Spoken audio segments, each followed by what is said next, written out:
ఉమ్మడి యూనివర్సిటీ మంచి భవిష్యత్తు కోసం తెలుగు విద్యార్థులు ఇష్టపడే యూనివర్సిటీ.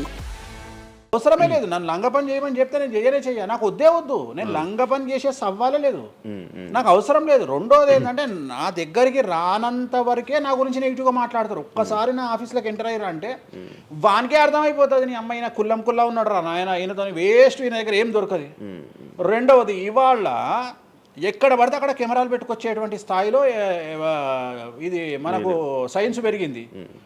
ముక్కు పుల్లలు కూడా పెట్టుకొస్తారు, చెవు కమ్మలు కూడా పెట్టుకొస్తారు. నేను లంగ పని చేస్తే కూర్చొని 2 నిమిషాలు దొరకబట్టి టెలికాస్ట్ చేస్తారు.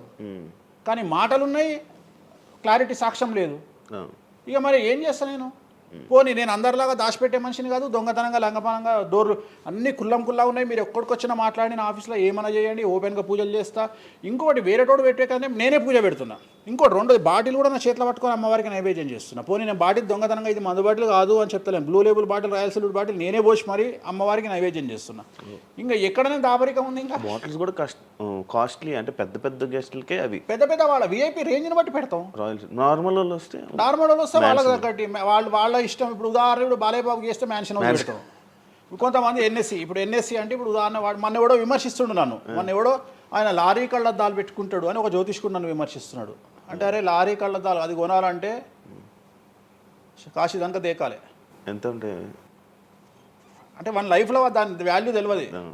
అదే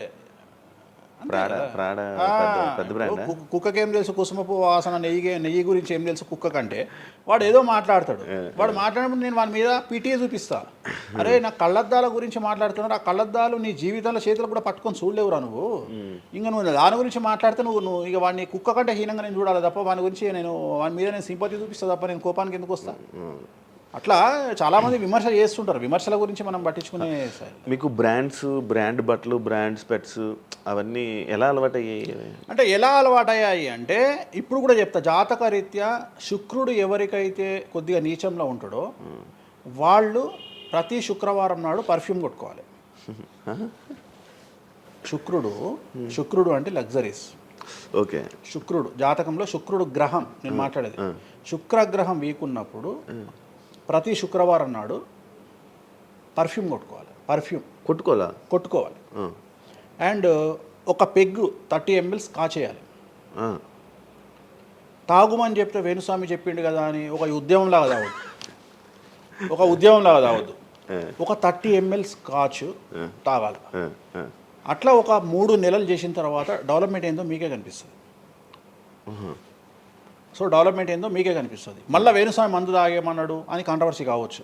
డాక్టర్లే చెప్తారు, 30 ml తాగితే హార్ట్కి మంచిది, బీపీకి మంచిది అని చెప్తారు. కానీ డాక్టర్ల పేరు అడ్డం పెట్టుకొని కుంభాలు తాగుతారనే భయానికి డాక్టర్లు చెప్పరు, ఆపేశారు. 30 ml అనేది చాలా మంచిది. బట్ నేను రోజు తాగమంటలేను, శుక్రవారం నాడు మాత్రమే. అది కూడా శుక్రుడు నీచంలో ఉంటే, శుక్రుడు 6వ ఇంట్లో, 12వ ఇంట్లో, 8వ ఇంట్లో ఉన్న శుక్రుడి మీద శని దృష్టి ఉన్న జాతకరీత్యా మీరు శుక్రవారం నాడు 30 ml పెగ్గు తాగండి నైటు. అది కూడా ఫ్యామిలీతోని మహమ్మద్ రఫీ పాటలు పెట్టుకొని, ఏఆర్ రెహమాన్ పాటలు పెట్టుకొని, ఇళయరాజా పాటలు పెట్టుకొని ఆ పెగ్గు తాగి ఆ పాటలు ఎంజాయ్ చేసి పండుకోండి హ్యాపీగా.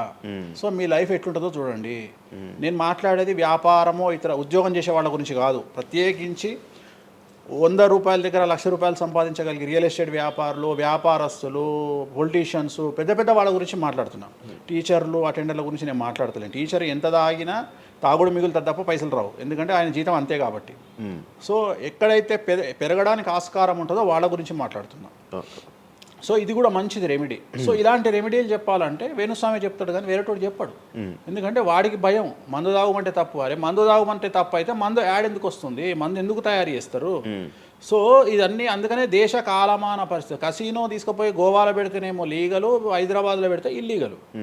సో నేను దేశ కాలమాన పరిస్థితులు అందుకనే చెప్తున్నా. దేశ పరిస్థితులు అంటే గోవాలో యాక్సెప్ట్ గేమింగ్ యాక్ట్, ఇండియా హైదరాబాద్లో యాక్సెప్ట్ కాదు. సో అదే చెప్తున్నా, ఒక దగ్గర విడాకులు అనేవి ఇండియాలో కష్టము, అమెరికాలో ఈజీ. అమెరికాలో 10 విడాకులు తీసుకున్నా ఎవడు పట్టించుకోడు. సో ఇవన్నీ కామన్. ఒకప్పుడు ఒక పెళ్లి చేసుకో, రెండో పెళ్లి అనేది చాలా పెద్ద విషయం. ఇవాళ తెలుగు సమాజం కానీ ఎంత గొప్పదైపోయిందంటే 5వ పెళ్లికి కూడా శుభమా అంటూ 5వ పెళ్లి అంటున్నారు. కాబట్టి చాలా వైడ్ రేంజ్ ఆఫ్ థింకింగ్ అనేది మారిపోయింది. కాబట్టి వేణుస్వామి కూడా మారిండు దాంట్లో. సింపుల్, అంతే, ఏం లేదు.